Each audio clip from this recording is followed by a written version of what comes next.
It's good to have goals. It's better to move towards them. Friends, grasshoppers, this is the Formless Podcast, number 96. 96. Dang. I got to say something before we get going here. First of all, every time I hit that button and we get the music playing and I look over at you, like I'm like trying to be composed, trying to be like stoic, and then I look over at you and you're smiling and you're bobbing your head and I can't help but smile myself. And so thank you for that. Thank you. You're welcome. It immediately changes my mood. Like, hey, this is fun. We're having a good time. And so from me to you, thank you. Thank you. You're welcome. Yeah. That's, by the way, who was that quote by? So that's kind of a funny story. My middle son, Coltrane, said that. We were driving in the car and we were just talking like we randomly do. The whole family's in the car and we're talking. And we were talking about goals and different things and like what we have planned for the future and stuff. And Cole just piped up and said that. And I was like, text me that like right now, because I'm going to forget that. And I want to remember that and I'll use it. And so he sent me the quote, the date, and his full name. So it's trademarked, I guess. I don't know. Wow. But yeah, so from the mouth of babes. It's good to have goals. It's better to move towards them. Yeah. That's like only something like a young person could come up. Well, I mean, I don't want to lock it in and say that, but like, that's what like a younger person would say. Just simple, boiled down. And it's true. Like everybody's got goals, right? Oh, I'm going to have this one day, or I'm going to do this, or one day I'm going to. It's great to have those, but it's useless if you're not going to work towards them, So yeah. Anyway, I just was like, before I forget that, you need to text that to me. So I have it like in my phone, so I'll remember. And then I was like, I don't have to work this week. I'm done, right? Yeah. I got the quote. So that's good. That's the first time I think I've used a quote from somebody I actually know. Everything else has come out of books or the internet or, movies, songs and whatnot. Wow. That's good. Yeah. Speaking of goals, how you doing on your New Year's goals? Well, I've been working on them. I've actually worked on them. This week, not at all, because I've been on vacation. So I've been on leisure mode. But previous to that, I mean, I've worked on them, just not every day this week. But last week, I hit it real hard and was able to exercise, stretch, do all that stuff, work on the podcast every day. So it was cool. A lot more of it was behind the scenes than up front and out in the open, but I was able to do it. So excellent. Go me. Yeah. Okay. What about you? Yeah, I'm continually hitting the gym, like really massively, staying on my goal there. Like I'm really working on my bench press. Yeah. I've done it 2 times this week where I loaded it to the max, like what I am trying to achieve. Oh, okay. Not 225 pounds, like nowhere near that, but I loaded up 185 pounds. So you've got the 45 pound barbell, like the bench press bar. And then you've got a 45 and a 45 pounds on each end. So 45 pounds on each end. And then I put a 25 pounder and a 25 pounder on each end. And so that's 185, right? Right? Math? 45. Yeah. I'm pretty sure. Yeah. So 90 plus 50 would be 140, and the bar is 45. Yeah, so 185. Right. Just making sure we got the weightlifters out there are gonna be like, no, that's wrong. Like, you weakling, it's only 165. Yeah. So 185, and I tried because I work out alone. Right? Yeah. There's lots of people at the gym, but I don't go there with somebody like You don't have a spotter or partner with you. Well, I don't have a partner, but I get a spotter for me. That's safe. Yeah. Oh, yeah. And especially when you're going heavy. And so I was doing my bench this week and I was like, I'm going to try it for 185. And I grabbed this one guy, never had asked him before. nice guy named Sheldon, and young guy. And so I was like, hey, spot me. And so I got the 185 off the bar. Like I got it off, and then I went to press it, and I could only get it about a couple inches off my chest. And I was like, okay. And he barely helped me. Like he was just like using fingers to help lift the bar smart. Okay. off my chest. Yeah. And so, so there was that. And so he was really encouraging, and I was like, man, and then throughout the week, he's been like, I would see him at the gym. Okay. And he would be like, he's like, hey man, how'd you get? Did you get at it again? Did you lift that 185? And he's just been totally encouraging. And I'm like, nah, man, I haven't yet. And then the other day, I was like on Thursday, I was like, I'm gonna try that again, like 185. And so I grabbed another guy that I've had. That I've kind of met at the gym, and he spotted me a couple times. I was like, hey, give me a spot on this. And so loaded up 185 again, bam, got it off the bar, dropped it and pushed it up. And I got it a little bit further than what I did. So you're making progress. Yeah. It was just a little bit further to where I was like, oh man, like it was almost there. I can't. Okay. And then but I tried it twice this week.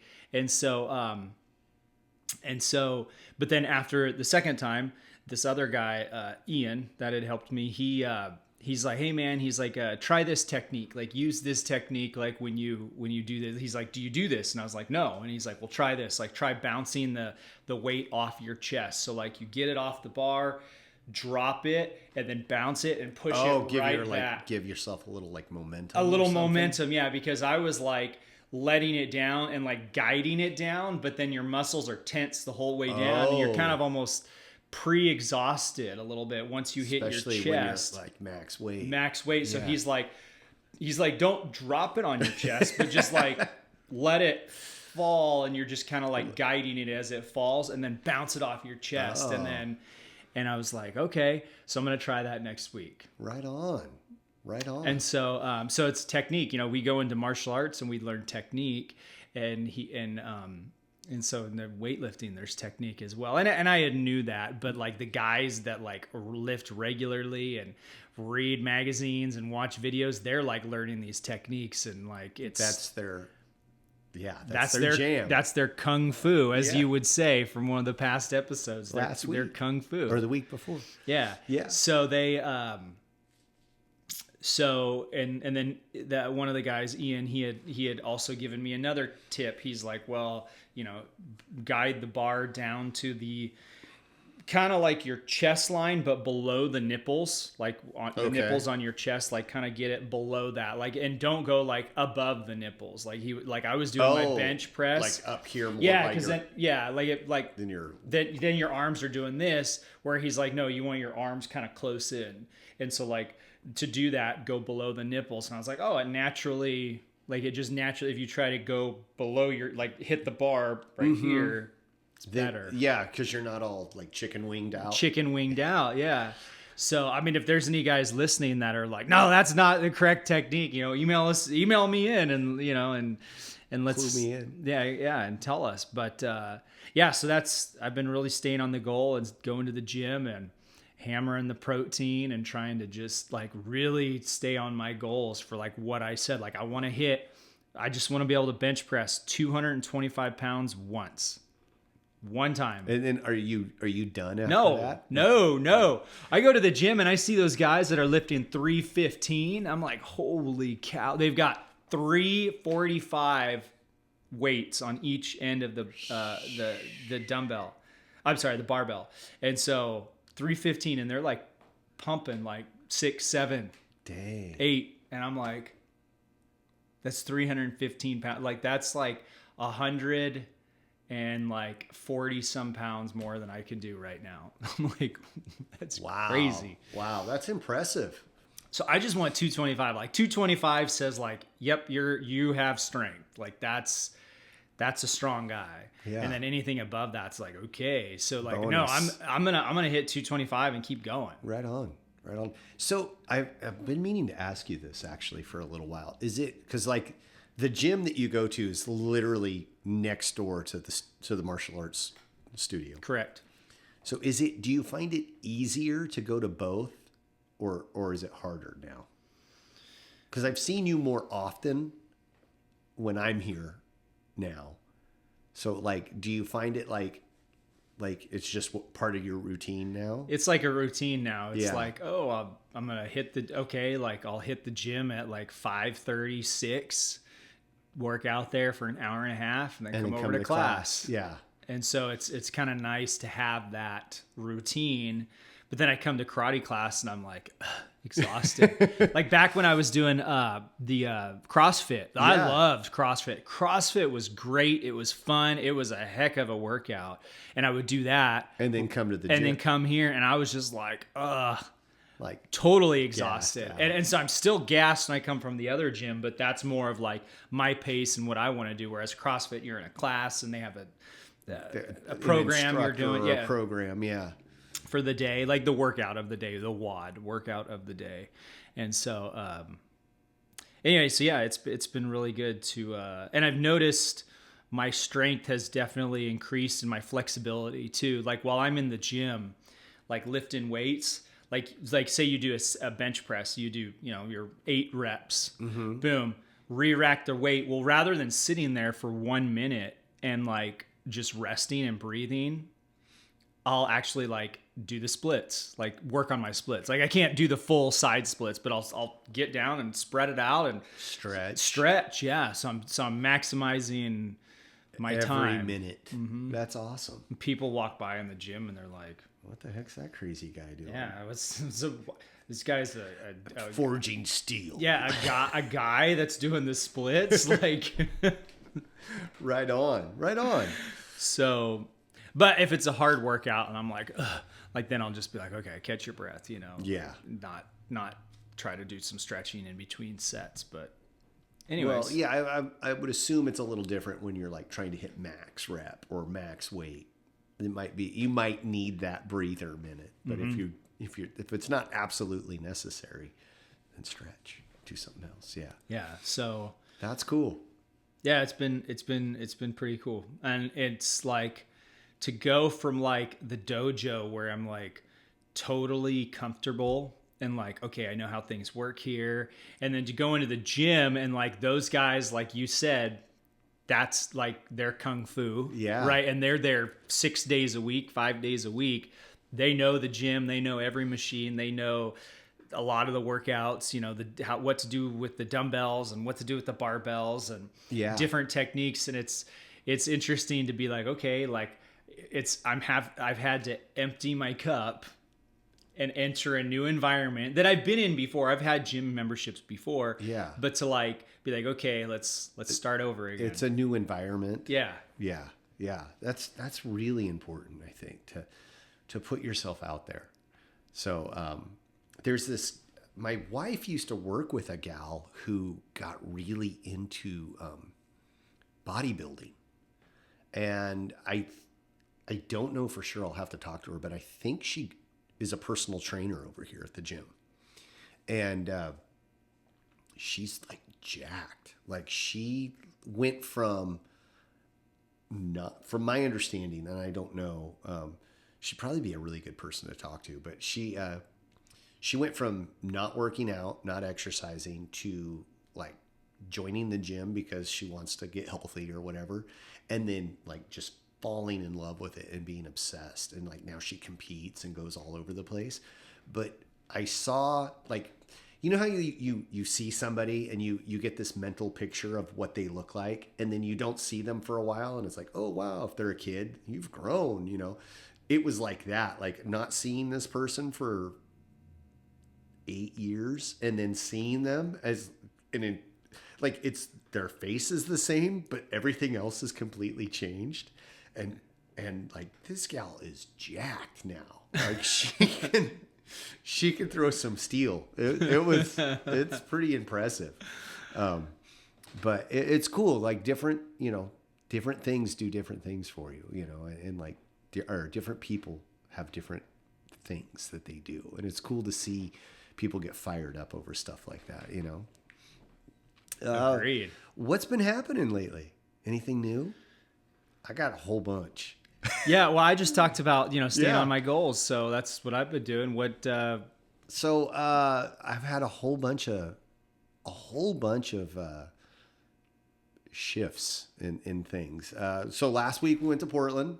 Yeah, that sounded pretty cool. It was awesome. It was really awesome. So we put on our sister school, I guess, Sensei Herb Blue in Wisconsin put on a seminar in Portland, which is where our martial art originated. And originally that was something you and I had planned on going, but something came up for you. You had a movie thing going on, and so we couldn't make that together. So I took Hunter. And the way it worked out was kind of, it was one of those things where, like, if it was anything else in life, I would have come up with an excuse to probably not go. The weather was bad. I didn't get off work as early as I'd like to. Cost too much money. I was hoping for a tax return that came a week later than I was hoping it would come, all of that sort of thing. So we left Friday. I worked a full day and got home at about 2:00. No, I got home about 1:45. We loaded the car up and we left. Like, I already had things kind of pre-set up, ready to go, but I still had to, like, go home and get Hunter, load the car. But I had lunches packed, things like that, And we start driving and it's dumping rain, like just coming down. And I'm tired. I've worked all day. And I was like, all right, Hunter, you can drive and I can sleep, or I'll drive through this mess and you talk to me or we die, because I'm going to fall asleep and crash the car. So that was the most I'd ever heard him talk. He's usually a pretty quiet person. Like, he doesn't talk a lot. So I don't know if I put the fear of God into him or what, but he didn't stop talking the whole way. Wow. So it was really a good father-son kind of bonding thing. Got to just listen to him talk for 8 hours. It was really cool. But anyway, we get to the seminar. Seminar was awesome. Sensei Blue and his team did a phenomenal job. Did some Wu Ying Tao stuff, and it wasn't anything new under the sun, but it was a different insight into what we do. So it made me, I likened it to this morning to, like, watching a movie as a kid and then watching the same movie like 20 years later, mm-hmm. and you see all of this different stuff that you missed the first time because you didn't understand it, or it just went over your head, or you weren't paying enough attention. So it was a lot like that. We worked on fundamental stuff, but in a different way than what we normally do for me, or a different way than what I was used to. And so it was really awesome. It was inspiring, like always. Sensei Blue was your first martial arts teacher as well, mine and yours. But he still has the same excitement and the same, like, that same fire is still burning there, And so it was really awesome to get that and to get that. It was inspiring, but it was more than just that. Like, it rekindled the same love that I have for martial arts. And it just was like, yeah, I'm going to do this as long as I can get away with it, So we did that. And then he also taught modern Ornice, so Philippine martial art. And I call myself a dabbler in that. Like, I don't attend classes regularly. It's few and far between for me. Hunter and my wife Brighton both do it a lot more on the regular than I get to. And so they have a lot more experience with that. I have enough to get myself into trouble with it. Like, I know I have a belt in it, but I know just enough to, like, get myself into deep water and go, oh crud, I don't know what to do next here. Yeah. But that was really fun. Sensei Blue is a phenomenal teacher, but also he has just a different perspective from the norm for me. And so like to hear him talk about the different things and like one of the things that he brought up when we were doing the stick fighting stuff is like, okay, we're friends, so we're going to hit the stick. But in real life, I'm going to smash your hand with my stick, you know, and that kind of stuff. And it was just a different perspective for me. But the hands down, the coolest thing of the whole trip was getting to meet some of the original students of Wu Ying Mun at the time. Guys from the early 60s that were there. They still have that same, what I imagine to be that same fire and that same spark. And just hearing some of the stories from the old days. One of the guys brought his gi from when he was training in the early 60s. And it said Wu Ying Mun, which translates to the Formless gate. That's what I was. Oh man, you put me on the spot. I was like, no, I because I was like the Formless gate. I think I'm pretty sure it's the Formless gate, and that was the original name the original name given to what is now Wu Ying Tao. It was originally called Wu Ying Mun. Yes, and now it became Wu Ying Tao. Yeah, and so to hear some of their stories about like competition and sparring and things, and like one of the guys there was. Somebody had asked him what kind of gear, what was the gear like when you were going to these tournaments and sparring and stuff? And he's like, well, we brought our gi, a cup, mouth guard, and tape.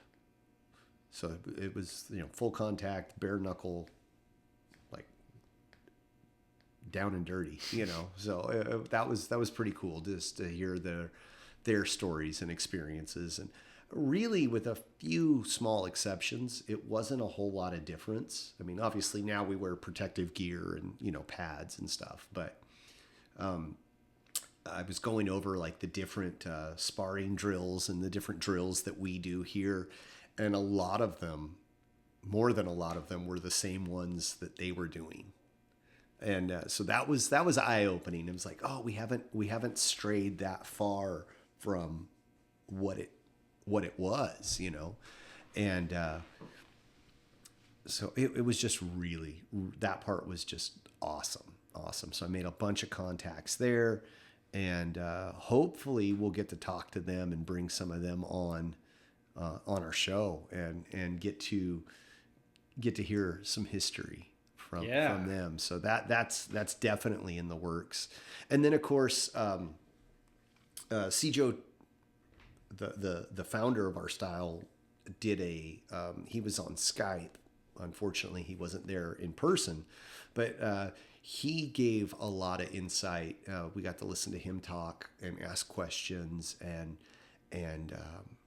just hear some phenomenal stories about Bruce Lee, about the first school, and just some really, really enlightening things as far as a lot of the they're not tactics, but some of the principles and some of the things we talk about in class, and how originally I personally and a few others thought they were separate things, and how no, they're not. They overlap. And without getting too far into the weeds and going into that, because that stuff's important and you really got to put it into practice. So I don't want to like go over all that stuff. Totally. But it was just it was weird. It was something that I understood. Like in the back of my head, I'm like, oh yeah, I could see how these things relate, but nobody had ever put it into perspective. You know what I mean? Like, it was like seeing a different shade of a color you haven't seen before. It was just like, oh yeah, I'm familiar with that. That makes sense. But I never put it into thought like that. So it was just just an awesome experience. And I'd do it again tomorrow if I could. Yeah. So and now, out of all the former students you met, how many you met? What? Well, 5, 6, 10? What? There were 2 guys there that were former students. They showed up to lend support and answer questions and talk. And honestly, in 100% transparency, I ended up ditching out on part of the lessons just to talk to those guys and get some of their insight and stuff. And they were asking me questions too. And it was really good fun. So one of the things that I found really interesting is we have a lot of children in our school. And the school in Wisconsin has a lot of children in school too, or in the school. And that was like, it wasn't that they weren't allowed, they just didn't go after them. These were all young men, young women, and they were there to compete. They were there to spar. They were there to learn, but it was like more, I likened it to more of like a traveling ball team or something. They were all there with a purpose of like, the tournament's coming up next week or in 2 weeks, and we're going to train for that tournament and we're going to go compete, that was the kind of vibe I got. And I didn't really get to delve into that too much, but that was kind of the thing, because they were like, it seemed to me that they were kind of surprised at the fact that there were like a lot of younger kids there. There were adults too, but I would say it was probably a 50-50 split between adults and kids. And so it was they were kind of like, wow, this is really good. And I'm like, well, you gotta teach the younger guys so they can continue on, so they can continue this tradition. So yeah, that was really kind of eye-opening to me. I mean, I never heard about it per se, of like what the makeup was of those original classes. So I never asked about it, but I kind of always assumed that it was more of a young men's game or a young women's game. There was also, and then, so I made some contacts there, and then they have a group of the original students that get together every month and go have lunch. And so they're all like in contact with each other, emails or phone calls, texts, whatever.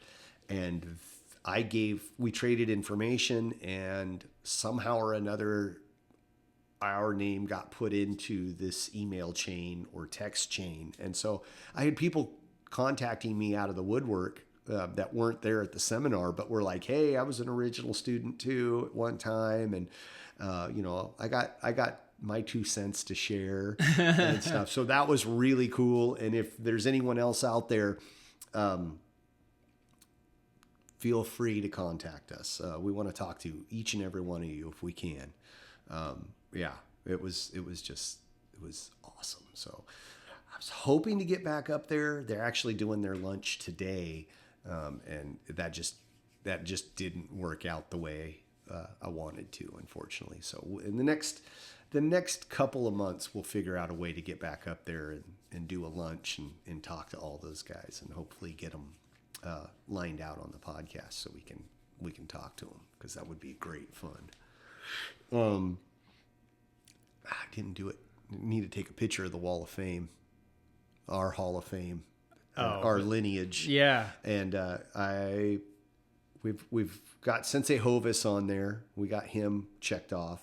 He was a guest, but there's 4 more on that specific Wall of Fame that we got to get. And I got confirmed. I have confirmed one of them. I got another one confirmed potentially for a guest. So those are future spots looking down the road a little bit, when time and funds allow. Yeah. So that was cool. I managed to check a lot of boxes. So it was good. That's good. Yeah. It was just awesome. And then, what else happened? I'm going to embarrass my oldest son too.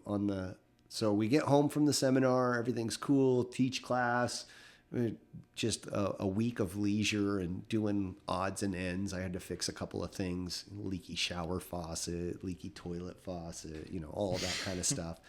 Just the stuff that you need to do, but you keep putting off because life is in the way. Mm-hmm. You got other stuff that's more important to do. So I got to take care of all that, but get this phone call out of the blue Tuesday. And so we've homeschooled our kids since COVID. And one of the things that Brighton and I have kind of always regretted about pulling them out of public school was some of the things that they are going to miss out on, like prom, mm-hmm. like just different events, different things, team sports, school clubs, things like that, and it's kind of a big deal, but it's not really in the scope of things, you always regret, or at least I do, you always regret, like, did I give my kid every opportunity kind of thing? Well, we're still kind of treading the waters and like figuring out like the different routes to take. So we belong to a group that different families homeschool. And so they get basically like all of our kids, when they finish this, they'll actually get a legitimate high school diploma. And there's different groups that meet up and do different activities. They used to have, before COVID, they had sports teams and stuff. So and they put on a prom and things like that. Since COVID, their things have shifted and they don't do all of the things they used to do. But unbeknownst to Brighton and I, they still have a valedictorian. And at first, I'm like, how does that work? Because like everybody's homeschooled, they're not. You pick your own curriculum. Mm-hmm. You still have to hit the majors. Math, reading, history. Science. They have to have credits and all of that stuff. But there's no telling like what kind of curriculum you pick for your kids versus what kind of curriculum I pick for my kids. That they could be wildly different. So they have different criteria that they base things off of. One of them is your SAT scores, and then your college.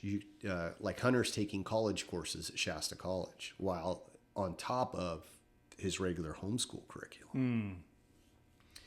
And there's one other thing that I forget right off the top of my head. But anyway, Hunter's valedictorian. So Tuesday, we get this phone call from the kids' school. And it's kind of unusual. Like they don't call you unless there's a problem. Right. Either money issue or like you don't have enough credits, or there's some criteria. Otherwise, they're pretty much hands off. If there's something for you to know about it, it comes in an email. So they're like, we got some news for you. My wife answers the phone, and like I look over at her, and she's like white as a ghost because she's thinking something terrible's happened. Yeah, because Hunter's going to graduate, so she's thinking like he doesn't have enough credits to graduate, or he missed something, or they didn't turn something in. So she's like immediately like panicking, legitimately panicking. And no, they're like, we want to inform you that Hunter, according to what we have, is valedictorian. Wow. Yeah. So that's cool. That's a shock. Like I legit started crying. Like it's like, holy cow. I was just so shocked by the whole thing. First of all, I didn't even know it was a thing.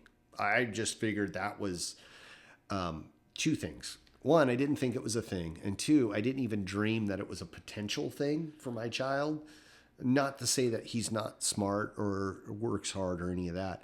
I shouldn't have graduated high school. And I flunked out of college. I can't even tell you, 3 times. I flunked out of college 3 times. So, Wow.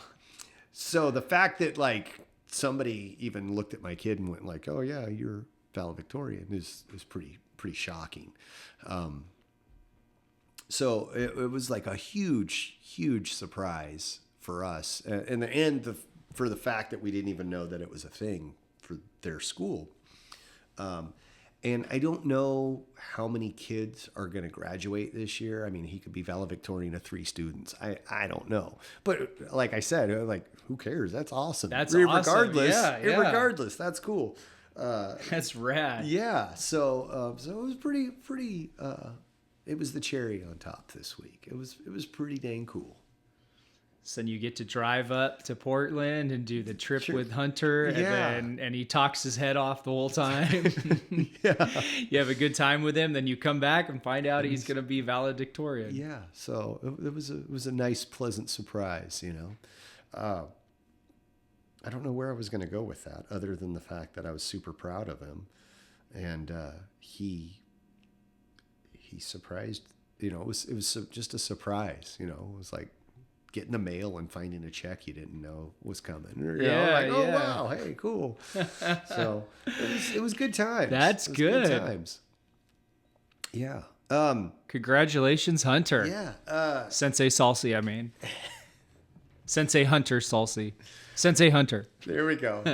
One of the things, the other thing, you know, I wrote down a bunch of stuff. We were going to the seminar. We were going to listen to this lecture by C. Joe Bruce. And I wrote down a list of questions I wanted to ask him. And we submitted questions and all of this stuff. And I was so excited in the moment, I completely forgot about all of my questions. Right? Yeah. And so we're driving home and I'm like, oh, crap. I remembered I didn't get to ask him this question. So I'm going to send him an email about it probably. But that was one of the things that we based the lesson off of today, the gazelle punch from boxing. And if that's related to a technique we have called the quick close. And that's one of those things that like, I could just punch myself in the mouth for forgetting to ask. Oh no. Yeah. Yeah. So I'll have to fire off an email to Mr. Terrell and find out if my hunch is correct, because that would be a good one to talk on. Topic. Huh. Well,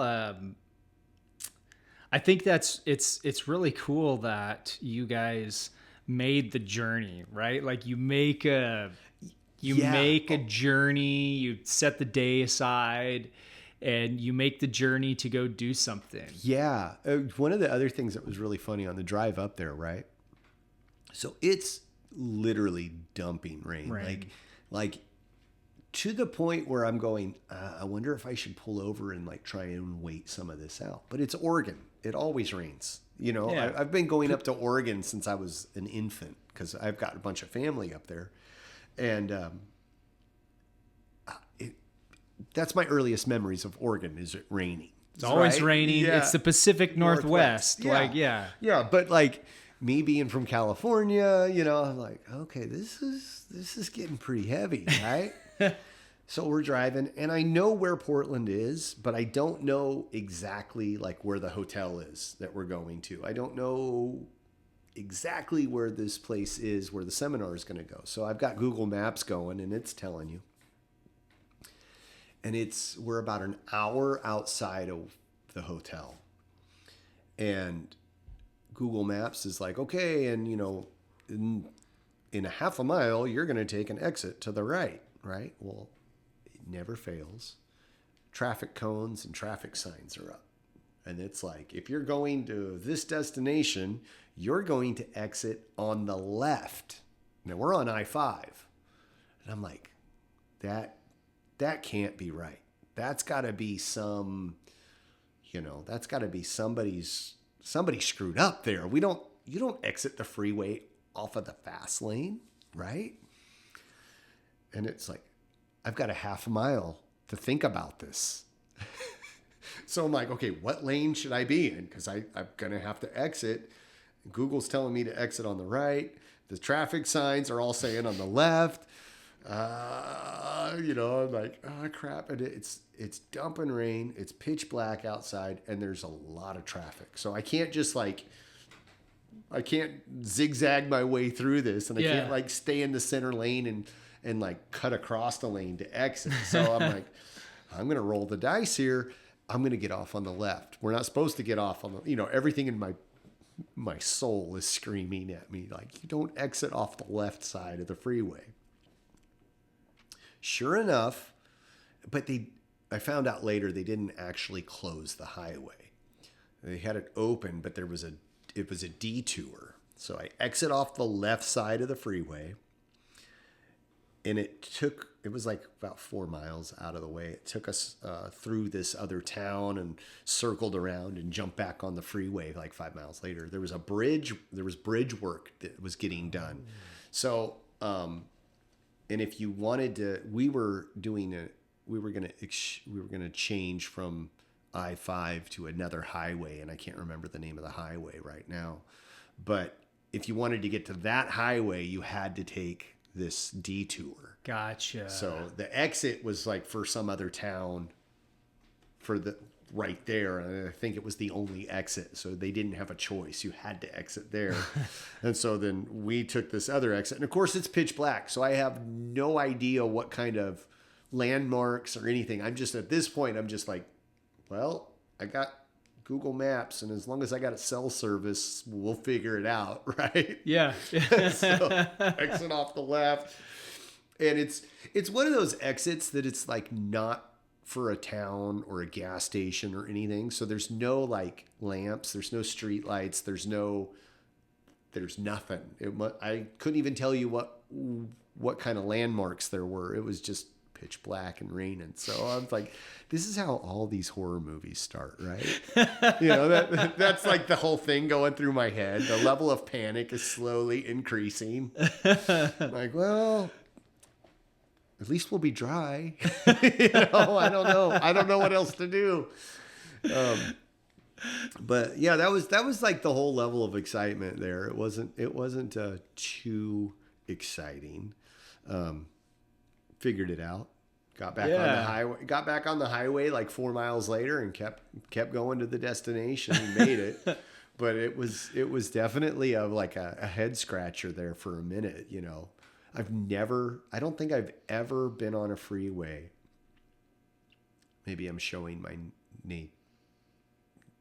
my ignorance, but I don't think I've ever exited on the left-hand side of the freeway.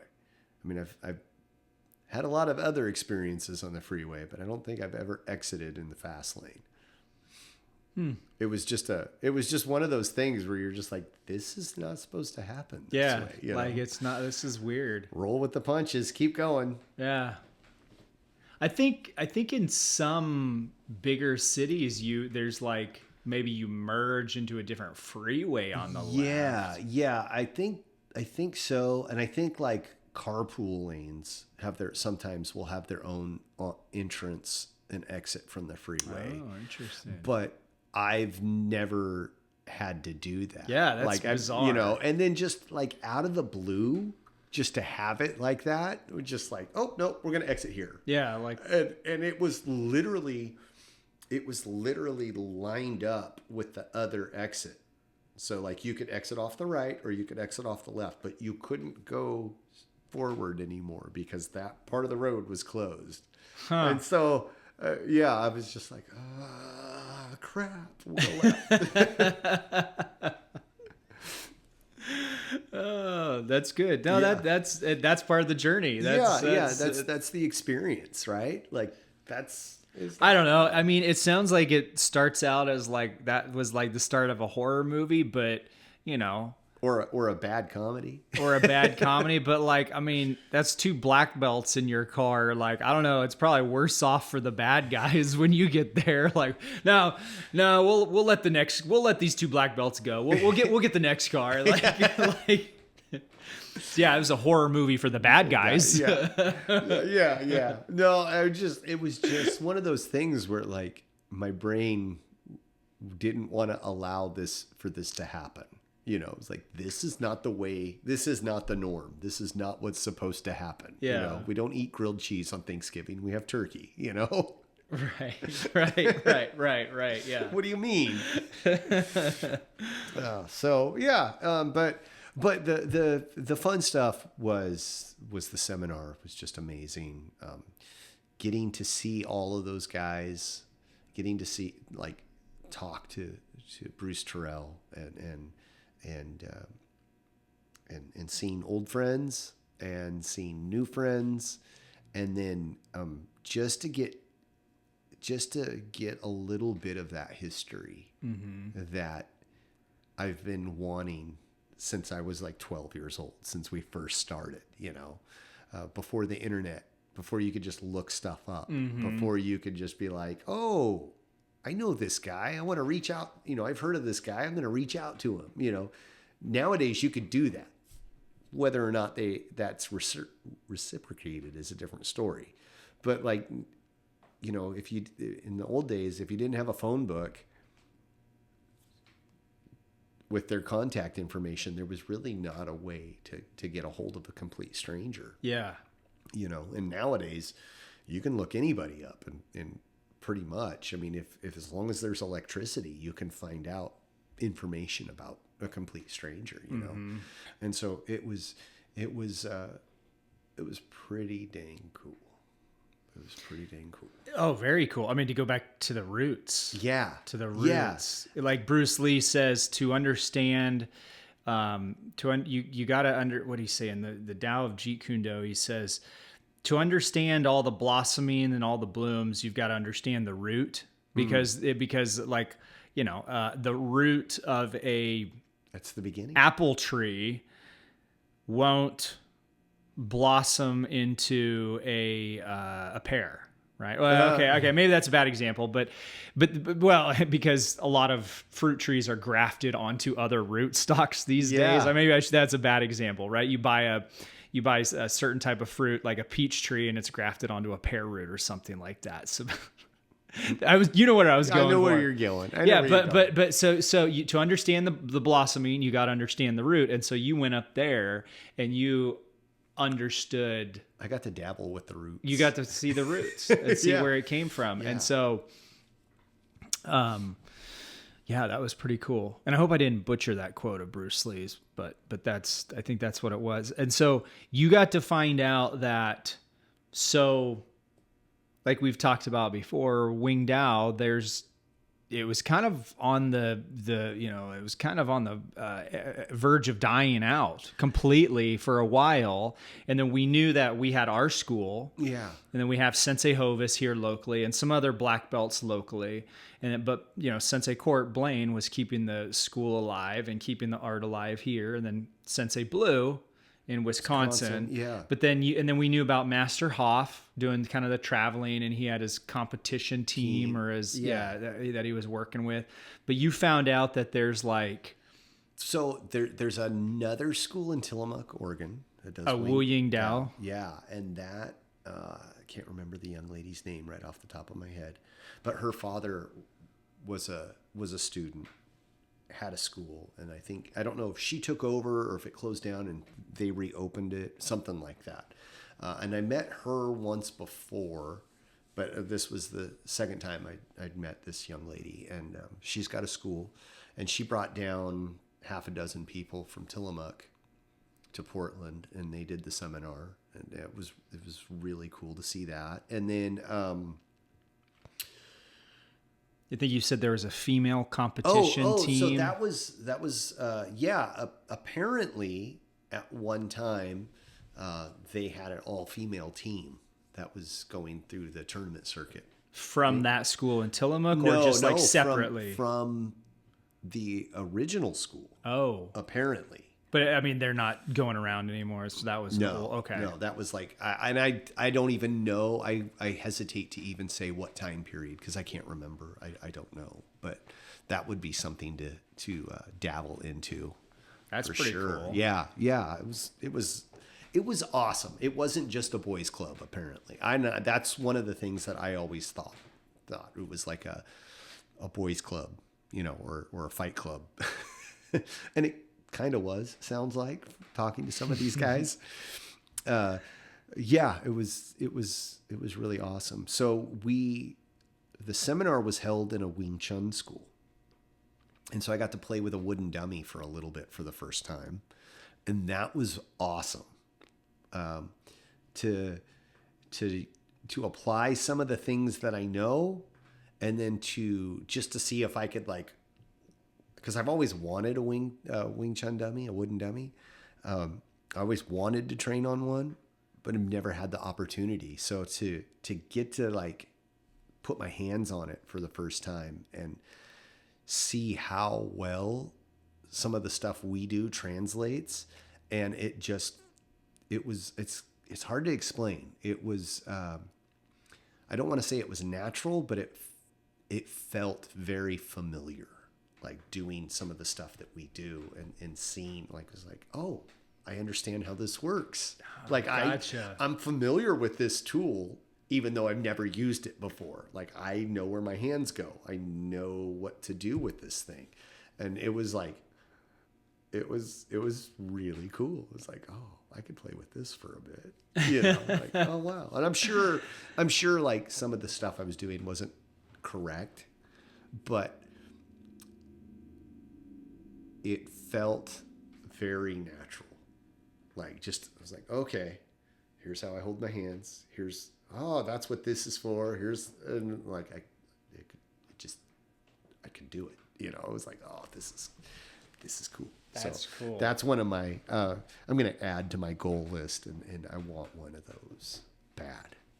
A Wing Chun dummy. Yeah. Those are pretty cool. They're Yeah. pretty expensive, but they're pretty cool. Yeah, but I have 2 neighbors that are woodworkers, and I think I could get some plans off the internet pretty easily. Yeah. So I think we could probably Get one. whittle one up. Yeah. That's pretty The cool. wood will be an expense, but I don't care. Get a Wing Chun dummy. Heck yeah. It'd be fun. But I'm really interested in knowing, like, I really think it'd be cool to so my experiences with Wing Tao, I've not traveled anywhere else and trained like you have. Like, I was in Portland. I was going through Portland one time and tried to stop and find the original Wing Tao school, and I couldn't find. I mean, I think I found it, but there was no signs or anything. Yeah. But I wouldn't have been able to train anyways there when I was there. But I've never traveled to see, to Sensei Blue's school. We're gonna fix that. Yeah, We're gonna definitely fix that. That's one of the things I talked to Sensei Blue about. is going out there. Is going out to Wisconsin. They did it. That's the other thing that I needed to talk about. Those guys are super impressive. My hat's off to them. They drove 30 hours straight, 3,000 miles to get to Portland from Wisconsin. So kudos to them. They rented a van and packed everybody in there and went out. Wow. Yeah, they had a bunch of stops on the way back, like different friends, different people. So they stopped. They made it a much longer journey back, I think. But they bonsai'd out to Portland from Wisconsin. 30 hours. Yeah, straight. they were tag teaming the driving duties, I guess. Somebody'd sleep in the passenger seat, the other guy'd drive, and then they'd tag off, and they had a rotation going. So it's like, that's some dedication. Yeah. That's some dedication. Yeah. I don't know if I could do 30 hours in a car like that, just stopping for gas. Yeah. So yeah, kudos to them for that. Well, and so with that being said, it's the reason why I'm so interested in hearing about the other schools and where else Wing Tao is taught is because to go to another school and see how they teach Wing Tao, like, that's just so interesting to me. And we have so I've been to, like, the martial arts super show. I've been to other karate schools. I've learned and other locations outside of our dojo, but not the same school. Not the same school. Location. And Sensei Blue has came out here and taught us here. We have Sensei Hovis coming in. We've had a couple other black belts come in, you know, Tony Long. Yeah. And so we've had that experience, but like to go to another school onto their territory and do the same stuff, but in a different light. Yeah. Like, and I'm just curious, do they have the same belt requirements that we do to rank up, or is it in a different order? Yeah. Do they, you know what I'm saying? Like, and so that's just super interesting. Whereas you can have, gosh, we've got a couple of Kenpo karate schools here locally. So you can be like, oh, I want to go learn Kenpo karate at this school, then go over to this school, or Shotokan, or just all these different styles. You got BJJ schools. You've got all over the place, right? So you can go learn BJJ at a different school. Us, we don't have that option here. It's Wing Tao, and that's where we are the school here. Yeah. And the next closest one is Oregon, or if you want to go to Wisconsin. That's true. I haven't thought of that. Like we don't have that as an option. We don't have that luxury. Yeah. And so I just think that'd be really interesting. And that's why I'm interested to know, like, hey, how many other Wu Ying Tao schools are out there? Where's the other teachers? And what are you doing? Yeah. Like, what are you guys doing? Yeah. Like you got something. Get out there. Go teach it. You know? Yeah. Especially when you have a different teacher that teaches things the same thing, but from a different perspective, like you were talking about those overlapping concepts. Yeah. The same concepts. And not only that, but like the way they think about it and the way they plan their lesson, you know, it's like a fingerprint. Everyone's got a little bit, you know, they put their own spin on things.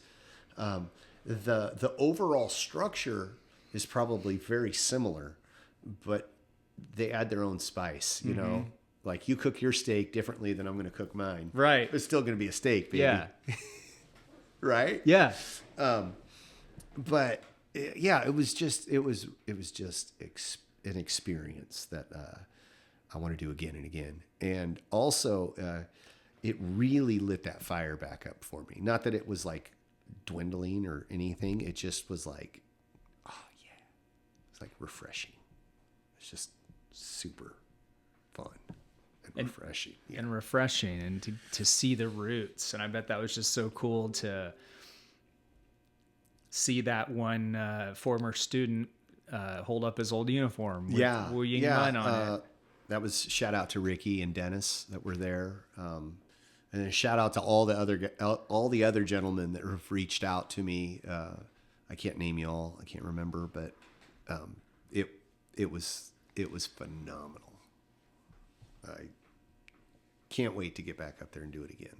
And that's so interesting that those guys and gals, they all trained together back in the 60s, and they're still kind of, they've got their, I don't think those guys are still currently training, or they kind of are involved. They kind of are around it, but maybe not actively training. Yeah. I don't know. I didn't ask. I mean, some of them,